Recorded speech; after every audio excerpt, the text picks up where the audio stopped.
शुक्रवार म्हणलं की नर्सरीला सुट्टी आणि सुट्टी असल्यामुळे नर्सरीमध्ये एकदम शांतता होती. मला देखील पहाटे एक फोन आला होता, त्याच्यामुळे मी पण आवरून पटकन बाहेर पडलो.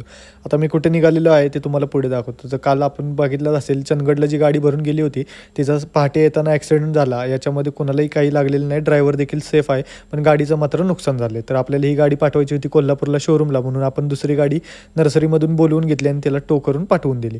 तिथून आलो ऑफिसमध्ये बघितलं तर 50% स्टाफ आज कामावरती होता, कारण आठवड्याभराची राहिलेली पेंडिंग कामं संपवायची होती. नर्सरीला जरी सुट्टी असली तरी शुक्रवारचं झाडांना पाणी हे चुकवून चालत नाही, कारण झाडं ही उन्हाळ्यामध्ये सुकतात.